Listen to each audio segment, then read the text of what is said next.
Hi everybody, Devin here from Let's Head Out. Today we are in Tunnelhill, Georgia, and we are at the Western Atlantic Railroad Tunnel. So yeah, let's head out and check it all out. Alright, so here's a write-up about the Western and Atlantic Railroad Tunnel.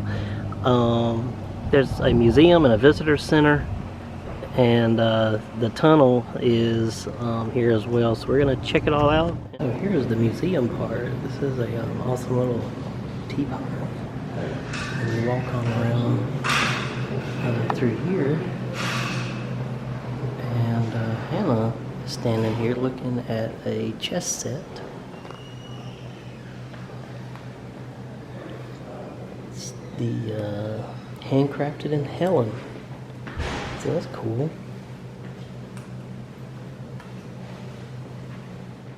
So they have two different tours here. They have a guided tour and then they have a self-guided tour. The guided tour is $12 and the self-guided tour is $10. We decided to do the guided tour, so there'll be another person talking in the video. So there's some I can video, some I can't video, so we'll figure that out as we go through. But these are this is about the Great Locomotive Chase. It's about the Federals steal the Southern train, so that's kind of cool.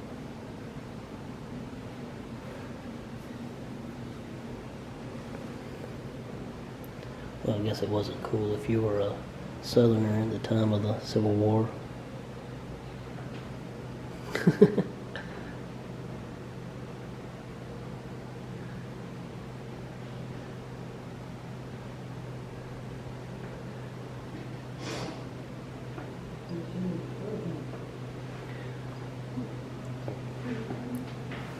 Ooh, there's a... Sorry about that. Zoomed in a little bit too close.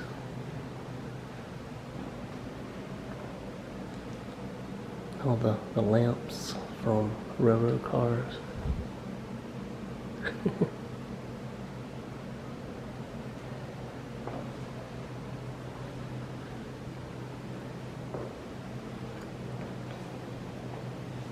I am one of only 8 civilians to be awarded the Medal of Honor, and to this day, I'm the only woman to receive the award. I don't know. Motion censored. Nia made a girl talk to you. Let the generations know that women in uniform also. In 1970, at the age of 86, I was stripped of my Medal of Honor for being a civilian. It wasn't until 1977 that I was restored to the Medal of Honor role. These are tools that people use working on railroads, which is pretty cool. Oops, sorry, Mom. 8 civilians to be awarded the Medal I'm of Honor, and to assuming this day, I'm the only woman to receive the it is a railroad spacer to let you know how far to put the railroad ties, is what I think. So Hannah got finished before we did. Look at that. She's so happy to be here. That is an awesome little cannon. 1830s, the railroad was expanding across the country, and by the 1840s, it was making its way through the South. Western and Atlantic Railroad had been commissioned by the state of Georgia to build the railroad system through here. And these rocks that you see here in front of us, these are the rocks left over from the original trestle. So just right up on top of these stacked rocks is where the original track crossed over this little creek here. Most people didn't live very close to their neighbors, so the general store was a great place to go to kind of catch up with everyone and get all the latest news and gossip.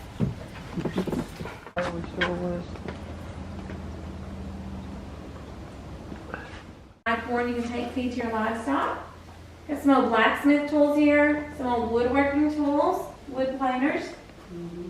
This little box here is pretty neat. You put your hot coal in here, close that up. It's a foot warmer, not a feet warmer.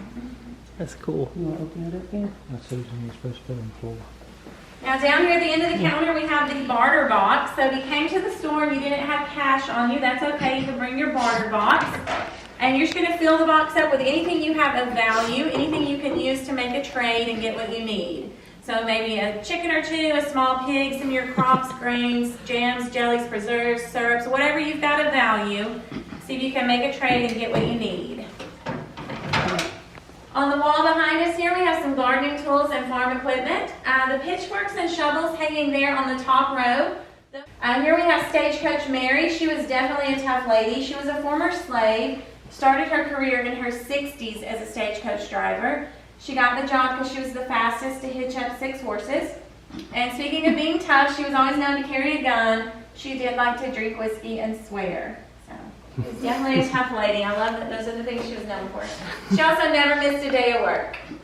Mary Sumner Long was the first female to be appointed postmaster. That was in Charlottesville, Virginia. She was appointed by President Grant. And another interesting tidbit about her, she was the daughter of a Union general. She was married to a Confederate general. Also a butter churn. Oh, how cool. So this is an English butter churn. This is a little bit more modern. You can just sit here and crank instead of plunging all day. So the house that we went into was actually it was used as a Civil War hospital. That's why they had the little people inside of it being operated on. 477 feet long, so just slightly over 1/4 of a mile. Construction started in July of 1848, and it was built by Irish immigrants who had come over after a famine looking for work. They had been hired out by Western and Atlantic Railroad, who, like I mentioned earlier, had been commissioned by the state of Georgia to build the railroad through here. Each side wall is about 4 feet thick. The ceiling is about 2.5 feet thick. Most of the rock on the wall is rock they were reusing from what they were digging out. They were also bringing in rock from that nearby quarry when necessary, and they were making the brick on site.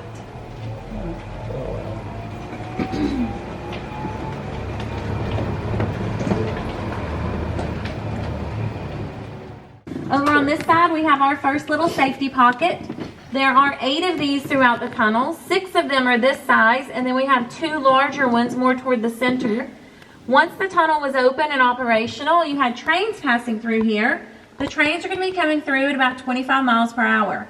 If anyone was in the tunnel for any reason, such as a lot of civilians chose to walk through the tunnel versus crossing over the mountain, if you are in here when a train enters the tunnel, you do not want to try to outrun the train. You just want to get to the closest safety pocket, get out of the way, and let the train pass through.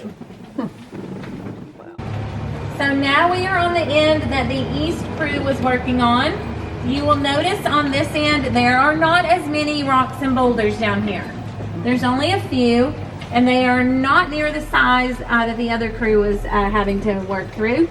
We call these pebbles down here compared to what the other side had. Yeah, really. So on this end, you'll notice it's a lot more uniform with mostly just stacked rock or brick. Right over here, we have one of our larger safety pockets. There are 2 that are this size. They are more centrally located, so you can have people from both sides jump in there if they needed to. And if you pack them in there correctly, you can fit about 5 or 6 people in there. Now, you would not want to stand shoulder to shoulder. Everyone needs to file in facing the same direction, chest to back, chest to back, chest to back. Get in there, hold on tight, squeeze in, brace yourself. You also need to cover your face. The train's going to be coming through, throwing up a lot of rocks and debris. And also, once the train leaves the tunnel's going to be filled with a heavy black smoke and soot, and you do not want to be breathing that in. All right, are any of you fans of Godzilla movies? I know that's a weird question to bring up now. I used to watch it. I think when So 2018 Godzilla King of the Monsters came out. It was one of the newer Godzilla movies. And part of that movie was filmed here in our tunnel. Oh wow. That's cool. So Hollywood has been to the tunnel. They used the tunnel as an underground bunker in the movie. Cool.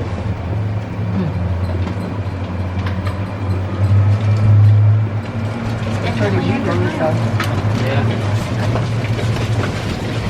Of course, it's all Union Army, they were getting ready to move in and overtake Chattanooga. So prior to doing that, they needed to cut off any supplies that were getting to the Confederate Army that were already stationed in Chattanooga. A large amount of those supplies were coming up this line out of Atlanta and into Chattanooga. So they enlisted the help of a man named James Andrews, who was a civilian spy. He had done a lot of work helping out the Union. And the plan was for him to go south, steal a train engine, bring it north to Chattanooga, tearing up the track as he came along, and cutting off this supply route.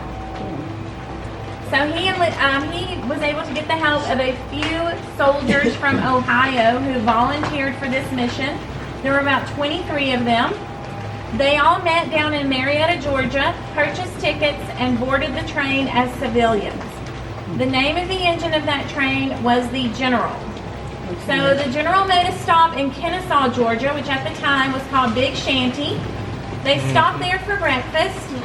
Everyone got off the train, went in to eat, except for Andrews and the group of soldiers with him, who became known as Andrews Raiders. That is when they made their move and they stole the General. So you have the conductor of the General. His name is William Fuller. He's sitting in the Lacey Hotel enjoying his breakfast when he looks up and sees his engine leaving without him. So of course he jumps up in a panic and chases after them. Now he has to continue to find different methods of chasing them down because they are tearing up the track as they go along. They are also cutting the telegraph line, so there's no way to send word ahead to stop them. He gets the help of a few different engines, but the last one to help him is the Texas. Well, the Texas is heading in the opposite direction. There's no way to turn it around. So Fuller drives the Texas backwards in reverse, chasing down the General. He is able to eventually catch up to where they are in eyesight of each other. So now Andrews and the Raiders know that Fuller is hot on their trail. They are not making any more stops. When they get here to this tunnel, they are very low on fuel. They have burned up just about everything they have to burn. They blaze on through here. When Fuller arrives to the tunnel, still backwards on the Texas, he notices that the tunnel is just filled with a gray, hazy smoke. And that told him everything he needed to know. It should have been a thick, heavy black smoke. The fact that it was gray and hazy let him know how low the General was on fuel, and he knew he was about to catch them. That is exactly what happened. The next town north of us is Ringgold, and the General ran out of fuel 2 miles past the Ringgold Depot. So Fuller got his engine back. Andrews and the Raiders were eventually captured. They were taken to Atlanta and taken to Knoxville actually and tried for treason. Then they were taken to Atlanta to be executed. Now, while they were in prison in Atlanta, they did hatch an escape plan, and majority of them made it out. But Andrews and 7 of them did not make it. They did end up being hung, and they are buried in the Chattanooga National Cemetery. After the war, the Raiders were the very first recipients of the Congressional Medal of Honor,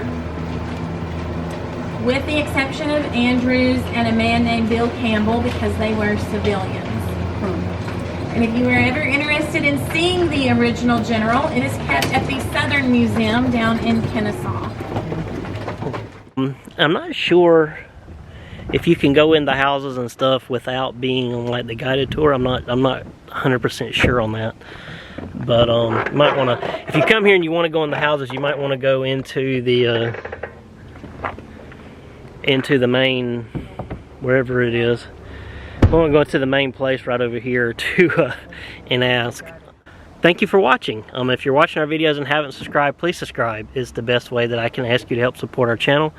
If you're watching our videos and have subscribed, thank you so much. We really, really appreciate it. It means a lot to us and to the future of our channel.